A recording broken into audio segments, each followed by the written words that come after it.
네, 시사평론가 백병규 씨 모셨습니다. 어서 오세요. 안녕하십니까. 자, 오늘 진맥할 이슈는 어떤 겁니까? 네, 앞서도 정두원 전 의원이 이제 얘기를 했습니다만 문재인 대통령이 어제 이 국방부 등 6개 부처의 그 차관 인사를 발표를 했죠. 예. 이른바 그 좌주파란 이제 그 평판을 듣고 있는 그 서주석 국방부 차관, 또 그 임성남 외교부 1차관의 그 유임 발표 등이 상당히 좀 주목이 되는데, 예. 그 가운데서도 더 주목된 것은 이 김용수 방송통신위원회 위원의 그 미래과학부 2차관 발탁 인사였습니다. 네네. 김용수 미래부 2차관은 이 박근혜 전 대통령 사람이거든요. 박근혜 전 대통령 때 그 청와대 그 미래전략수석 비서관실 비서관 출신이죠.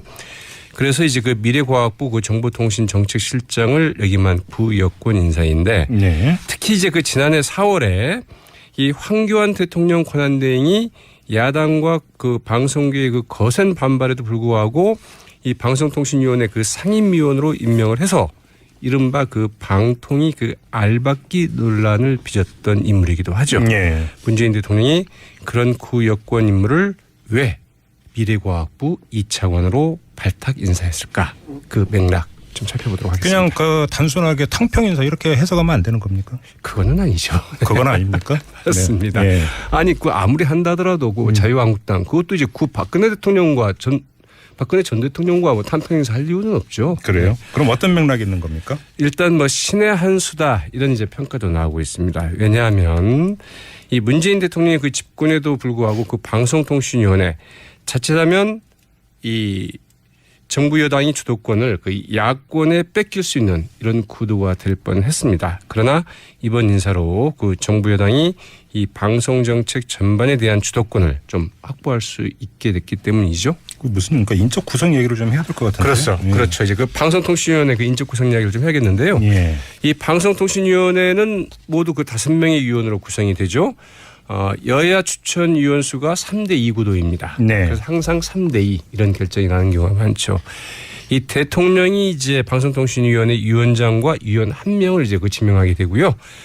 국회에서 3명을 지명을 하는데 여당이 1명, 야당 몫이 2명입니다. 네네. 이제 그 3기 방송통신위원회 그 5명의 그 임기가 내일 이제 그 야당 추천위원인 이 고삼석 위원의 그 임기 만료로 모두 이제 끝나게 됩니다. 네. 그런데 그 지난 4월 임기가 이미 끝난 이 대통령 지명 몫의 그 방통위원 후임으로 황교안 대통령 권한대행이 김용수 미래부 정보통신 정책실장 지명을 이제 그 강행을 해서 이제 문제가 됐었죠. 이 결과적으로 정권이 바뀌어도 대통령이 지명할 수 있는 제4기 방송통신위원 몫은 방송통신위원장 한 명밖에 없게 되는 셈이 됐는데, 이렇게 되면 여야 추천위원 구도가 2대 3이 돼서 오히려 그 야권이 이 방통위 운영의 그 주도권을 이제 줄 수 있게 됐습니다. 문재인 대통령은 그러나 2달 만에 황교안 전 대통령 권한대행의 그 알박기 인사를 미래부 2차관 인사로 이제 빼낸 셈인데요. 그냥 보면은 이제 어떻게 보면 승진 인사고 본인에게도 뭐 전혀 나쁠 게 없는 인사이죠.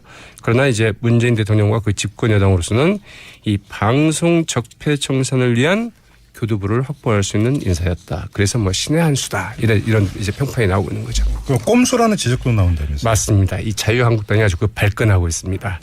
자유한국당의 그 김성원 대변인 어제 이제 곧바로 그 서면 논평을 발표를 했는데요. 이 김용수 미래부 2차관 인사에 대해서 전례 없는 방통위원 빼나가기 인사다. 언론 장악을 위한 꼼수다. 이제 이런 논평을 발표를 했습니다. 전 정권 인사를 빼내서 그 현 정권에 맞는 인사를 그 방통위에 그 앉히기 위한 것으로 방송 장악을 위한 그 예정된 시나리오가 아닌지 심히 우려스럽다. 이런 논평을 이제 발표를 한 것이죠. 자유한국당의 이런 입장을 어떻게 평가하십니까? 자, 정말 뭐 좀 가슴이 좀 답답합니다. 그리고 이제 그 객관적으로 얘기를 하자면 뭐 전형적인 내로남불. 내가 하면 로맨스, 남이 하면 불륜이다. 이거죠? 그렇죠. 네.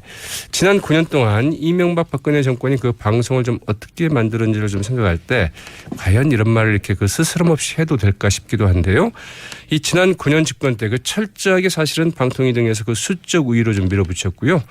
현행법과 제도가 사실은 그 대통령과 그 집권 여당에게 방통위 운영은 물론이고 뭐 KBS 이사회랄까 MBC 이사회 뭐 다들 방문진 이사회 이런 데서 그 수적 주도권을 좀 부여하고 있는 것은 사실입니다. 말하자면 이제 그 국민의 그 대표성을 좀 인정을 하는 건데요. 예. 문제는 이 보수나 진보 이 성향에서 차이는 있을 수 있겠지만 이제 과연 어떤 인물들을 그런 자리에 앉히느냐. 이 방송의 공정성과 독립성을 좀 중시할 줄 아는 최소한 기본적인 금도는 있는 사람들을 이제 그 앉히느냐 마느냐 이게 좀 굉장히 관건인데요. 그러나 그동안 그 지난 9년 동안 어떻습니까? 정말로 해도 너무한다 싶을 정도로 이렇게 굉장히 그 당파적인 인물들을 방통위원이나 그 공영방송 이사진에 앉히는데 그 주저하지 않았죠. 그 결과 그 각종 여론조사에서 이 KBS나 MBC의 신뢰도 정말 이 민영방송 혹은 뭐 종편에 비해서 그냥 크게 뚝 떨어지는 이런 좀 상황을 보이고 있기도 하고요. 이 최근 그 여론조사에서도 보면은 이 공영방송이 그 제 역할을 못했다 이런 평가가 무려 뭐 70%를 넘을 정도이기도 합니다. 이 새 대통령 선출을 한 달 정도 남기고 황교안 대통령 권한대행이 자신의 권한이라며 임기 3년짜리 그 방통위원 지명을 그 가행한 것 자체도 사실은 그 상식적으로 맞지 않은 좀 권한남용 아니냐. 뭐 이제 이런 지적도 좀 나오고 있죠. 어렵게 볼 거 없고요. 승진 인사죠. 그러니까 본인이 오케이 한 거죠. 김영수 위원이. 그렇다고 봐야죠. 맞습니다. 그러니까 평양감사 법칙이라는 게 있지 않습니까? 평양감사도 자기 하기 싫으면 못 하는 거고 오케이 하면 하는 거고 네. 뭐 그렇게도 읽을 수 있는 게 아닐까 싶은 개인적인 생각을 해보면서 마무리하겠습니다. 시사평론가 백병규 씨였습니다. 고맙습니다. 네, 고맙습니다.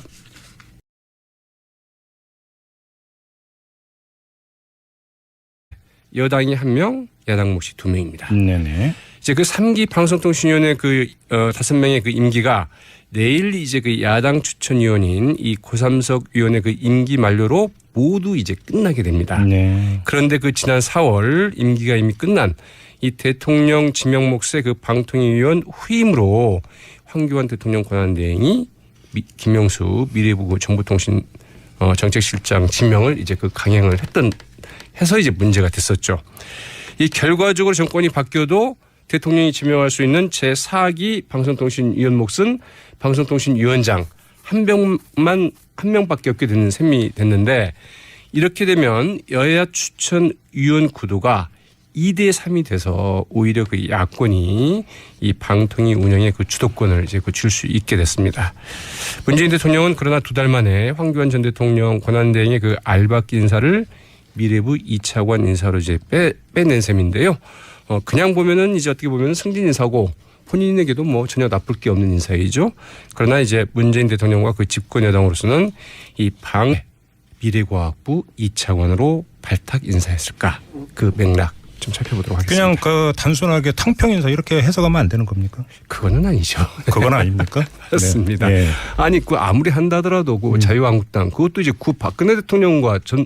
박근혜 전 대통령과 뭐 탕평 인사 할 이유는 없죠. 그래요? 네. 그럼 어떤 맥락이 있는 겁니까? 일단 뭐 신의 한 수다 이런 이제 평가도 나오고 있습니다. 왜냐하면 이 문재인 대통령의 그 집권에도 불구하고 그 방송통신위원회 자칫하면 이 정부 여당이 주도권을 그 야권에 뺏길 수 있는 이런 구도가 될 뻔했습니다. 그러나 이번 인사로 그 정부 여당이 이 방송 정책 전반에 대한 주도권을 좀 확보할 수 있게 됐기 때문이죠. 무슨 그러니까 인적 구성 얘기를 좀 해야 될 것 같은데. 그렇죠. 예. 그렇죠. 이제 그 방송통신위원회 그 인적 구성 이야기를 좀 해야겠는데요. 예. 이 방송통신위원회는 모두 그 5명의 위원으로 구성이 되죠.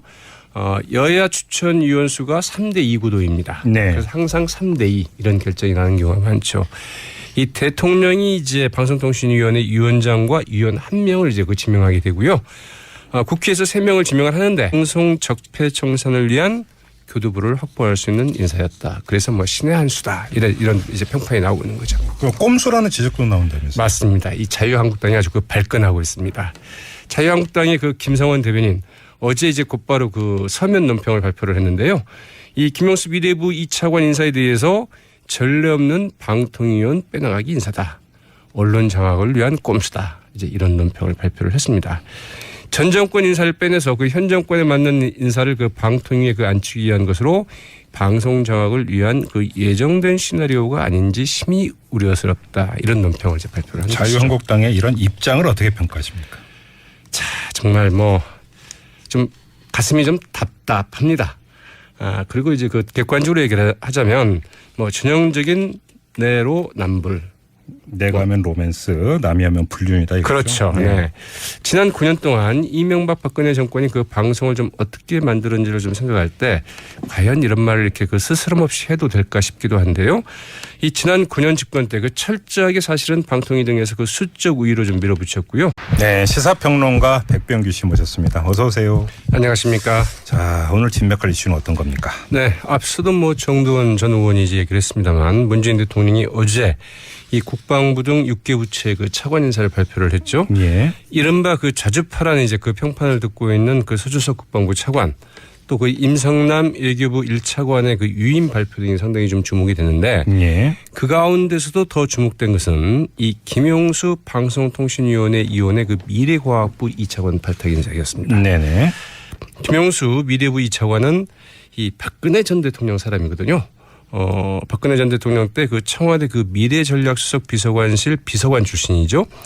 그래서 이제 그 미래과학부 그 정보통신정책실장을 역임한 부여권 인사인데 네. 특히 이제 그 지난해 4월에 이 황교안 대통령 권한대행이 야당과 그 방송계의 그 거센 반발에도 불구하고 이 방송통신위원회 그 상임위원으로 임명을 해서 이른바 그 방통위 그 알박기 논란을 빚었던 인물이기도 하죠. 예. 문재인 대통령이 그런 구여권 인물을 왜 현행법과 제도가 사실은 그 대통령과 그 집권 여당에게 방통위 운영은 물론이고 뭐 KBS 이사회랄까 MBC 이사회 뭐 다들 박문진 이사회 이런 데에서 그 수적 주도권을 좀 부여하고 있는 것은 사실입니다.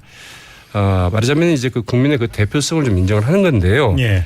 문제는 이 보수나 진보 이 성향에서 차이는 있을 수 있겠지만 이제 과연 어떤 인물들을 그런 자리에 앉히느냐 이 방송의 공정성과 독립성을 좀 중시할 줄 아는 최소한 기본적인 금도는 있는 사람들을 이제 그 앉히느냐 마느냐 이게 좀 굉장히 관건인데요. 그러나 그동안 그 지난 9년 동안 어떻습니까? 정말로 해도 너무한다 싶을 정도로 이렇게 굉장히 그 당파적인 인물들을 방통위원이나 그 공영방송 이사진에 앉히는데 그 주저하지 않았죠. 그 결과 그 각종 여론조사에서 이 KBS나 MBC의 신뢰도 정말 이 민영방송 혹은 뭐 종편에 비해서 그냥 크게 뚝 떨어지는 이런 좀 상황을 보이고 있기도 하고요. 이 최근 그 여론조사에서도 보면은 이 공영방송이 그 제 역할을 못했다 이런 평가가 무려 뭐 70%를 넘을 정도이기도 합니다.